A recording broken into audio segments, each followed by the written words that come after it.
రక్తం మీద మరకలేశారు, మీరు అభాండాలు వేశారు, షర్మిలమ్మ కల్తీ అయిపోయిందని చెప్పారు, సొంత తోడబుట్టిన ఆడబిడ్డ మీదే అభాండాలు వేశారు. లాస్ట్కి ఇంకో చెల్లి సొంత చిన్నాయిని చంపేసింది సునీతమ్మే అని చెప్పి ప్రచారం చేశారు, తండ్రిని చంపేసిన కూతురు అని చెప్పి ప్రచారం చేశారు. ఇంకా దీనికంటే దారుణం ఇంకేమన్నా ఉందా? ఏమన్నా ఉందా?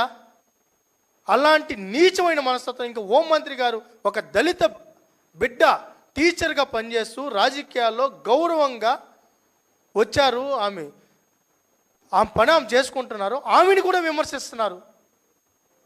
ఒక ఆడబిడ్డ ఎలా బతకాలో కూడా వీళ్ళు నేర్పిస్తారా? ఏ చీర కట్టుకోవాలి, ఎలా ఉండాలనేది కూడా వీళ్ళు మాట్లాడుతున్నారంటే వీళ్ళ కుచంచలమైన మనస్తత్వం, కుచంచలమైన బుద్ధి అలాంటిదో అర్థమవుతోంది. ఆమె రాజశేఖర రెడ్డి గారు రక్తం కాదా? షర్మిలమ్మ ఆమె గురించి మాట్లాడినారు. నీ సొంత చిన్నాన్న ఆ ఆడబిడ్డ గురించి ఎన్ని దుష్ప్రచారాలు చేయాలి. ఈ రోజుకి అరుస్తుంది. సిబిఐ కావాలన్న గవర్నర్ గారిని కలిశారు కదా, మేము అడుగుతున్నాం సిబిఐ విచారణ కావాలన్నది. ఇదే సిబిఐ కర్నూలుకు వస్తే ఏం చేశారు మీరు? వివేకానంద రెడ్డి గారి హత్యకి సంబంధించి వైఎస్ అవినాష్ రెడ్డి గారిని విచారణ చేయడానికి వచ్చినప్పుడు ఇదే సిబిఐని పోలీసులు కేసులు పెట్టి, లోకల్ పోలీసులతో కేసులు పెట్టి సిబిఐ ఆఫీసర్లను వేధించింది మీరు కాదు అని మేము అడుగుతున్నాం. వీళ్ళకి ఇప్పుడు సిబిఐ మీద ప్రేమ పుట్టిందంట.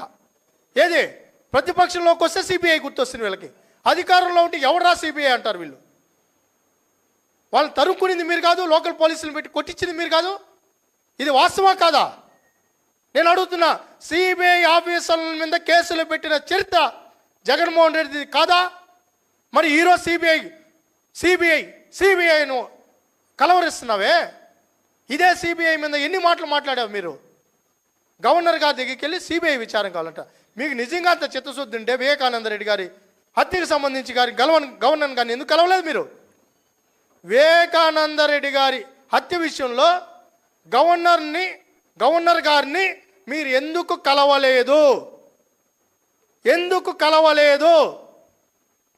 నిన్న పోయారు కదా మీరు.